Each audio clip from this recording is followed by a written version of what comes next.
Hello hello everyone, good morning. कैसे हो आप लोग? आई होप आप सब अच्छे होंगे और आपकी पढ़ाई बहुत अच्छी चल रही होंगी। आज एक और दिन हो चुका है और एक दिन हमको और एक आशाएं आ चुकी है जिस दिन हम पढ़ाई करेंगे और कल से बेहतर करेंगे।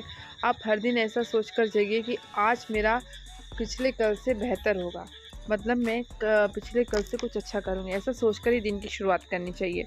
तो मैं सुबह सुबह उठकर नहा ली थी और अब हमारा पितृपक्ष ख़त्म हो चुका है, तो अब हमारे घर में पूजा हो सकती है। तो आज से मैं पहली पूजा करना स्टार्ट कर दिया था। तो फिर सुबह उठे बराबर आज पूजा ही करना था, क्योंकि जब हमारे यहाँ सुबह उठे बराबर नहा धो के पूजा हो जाती है, उसी के बाद खाना पीना होता है। और सब लोग तो उठ गए थे, मैंने ही थोड़ा लेट हो गई थी आज, क्योंकि वैसे भी सबको 8 बजे तक रेडी होकर जाना होता है, तो मुझे खाना भी बनाना होता है। तब तक मम्मी जी कुछ कुछ छोटे मोटे काम कर लेती हैं, फिर मैं कुछ कुछ काम करती हूँ। ये अभी सुबह के 7 बज रहे हैं और 1 घंटे में मैं खाना लगभग ऑलमोस्ट रेडी कर लेती हूँ, सबके रेडी होने तक। कल रात को मैंने अपना कंप्यूटर साइंस थोड़ा लेट तक पढ़ा था, क्योंकि मेरा जो कंप्यूटर साइंस का सब्जेक्ट है ना, उसमें मैं पीछे चल रही हूँ और सब मैडम बहुत फास्ट पढ़ा रही हैं मुझे। मैंने उनको कमेंट किया था कि आप थोड़ा स्लो पढ़ाइए। अब देखिए क्या होता है आगे। आप हमेशा ना ऐसी फैकल्टी से पढ़िए जिससे आपको समझ में आता हो। जैसे कि मैं लास्ट टाइम आयुष सर से मैथ्स पढ़ रही थी, तो मुझे पढ़ने में मज़ा भी आ रहा था और मैथ्स समझ में भी आ रहा था और मैं प्रैक्टिस भी कर रही थी। और इस तरह मैंने अपने स्टेट में से 150 में से 100 नंबर्स भी लाए हैं आंसर किए हुए।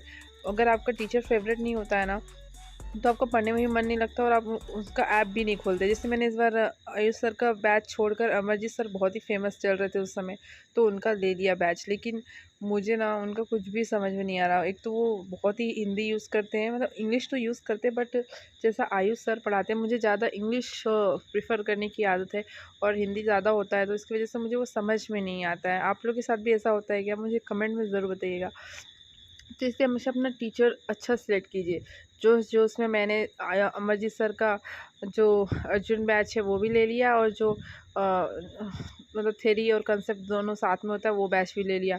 और उसके चक्कर में मेरे 1800 पहले ही वेस्ट हो चुके हैं। अब मैं अगर अपने हस्बैंड से फिर से मांगूंगी 1800 मुझे दीजिए आयुष सर का बैच लेने के लिए, तो वो अभी तो मुझे देंगे नहीं। तो कुछ महीनों के बाद रुक के, मतलब नेक्स्ट मंथ में मैं आयुष सर का बैच लूँगी और नेक्स्ट मंथ में ही फिर मैं मैथ्स पढ़ना शुरू करूँगी। अभी मैं सोच रही हूँ कि इस मंथ वैसे भी मैं मैथ्स पढ़ नहीं पाऊँगी, तो पहले कंप्यूटर कंप्लीट कर लेती हूँ और थोड़ा थोड़ा जनरल जीके कंप्लीट कर लेती हूँ। उसके बाद ही मैं अपना जो भी है 9 टीजीटी के लिए मैथ्स की बैच परचेज़ करूँगी। ये एप्पल था जो मैं अपनी दादी जी के लिए काट के देने जा रही थी। थोड़ी सी भी बारिश होती है ना, तो मेरी दादी जी को बहुत ठंड लगने लगती है। बुढ़ापे में बहुत बुरा हाल हो जाता है, लेकिन फिर भी बेचारी ट्राई करती हैं, अपने आप सड़क के जाती हैं, अपने आप सड़क के सारा काम करती हैं। यहाँ पर मेरी बेटी और उसके वापस सोए हुए थे, अभी तक उठे नहीं थे। तो मैंने सोचा कि इनको सोने ही देती हूँ, जब तक सोए रहेंगी सारे काम कर लेती हूँ। लेकिन मैं ना हर रोज़ ऐसा करती थी कि मैं भी जाग जाती थी और मेरे साथ अपनी बेटी को भी जगा देती थी, क्योंकि मुझे जाना होता है लाइब्रेरी। और लाइब्रेरी जाने से पहले मैं पीहू को सुला के जाती हूँ, ताकि वो मेरे सास ससुर को ज़्यादा परेशान न करें, क्योंकि दोनों पापा जी शुगर पेशेंट है और मम्मी जी को अभी हेपेटाइटिस की प्रॉब्लम हो चुकी है, तो वो ज़्यादा खड़े नहीं हो सकती। फिर भी बेचारी बहुत हेल्प करती है मेरी। और मैं यहाँ आ चुकी हूँ मेरी लाइब्रेरी से। मैं लाइब्रेरी का वो जाना और आना शूट नहीं कर पाई थी आज।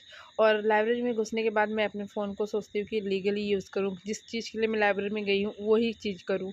पढ़ने के लिए गई हूँ तो पढ़ती हूँ, मैं वीडियोज़ वगैरह शूट नहीं करती हूँ। लेकिन किसी दिन मैं दिखाऊंगी कि मेरी लाइब्रेरी कैसी है, वहाँ कितने सारे लोग आते हैं, पूरा माहौल बना रहता है। आपका पढ़ने का मन नहीं है ना, तो भी आप पढ़ोगे लोगों को देख कर, क्योंकि वहाँ सब पढ़ाई करते हैं। और घर में ऐसा माहौल नहीं मिल पा रहा था मुझे, और मैं घर में पढ़ भी नहीं पा रही थी। तो लाइब्रेरी ज्वाइन करने से तो मुझे बहुत फ़ायदा हुआ। एटलीस्ट मेरा 3 घंटा डेली कंफर्म रहता है कि 3 घंटा मैं पढ़ती हूँ। वैसे तो बीच में मैं प्रैक्टिस कर रही थी क्वेश्चन सेट की, बट अभी क्वेश्चन सेट की प्रैक्टिस नहीं कर रही हूँ।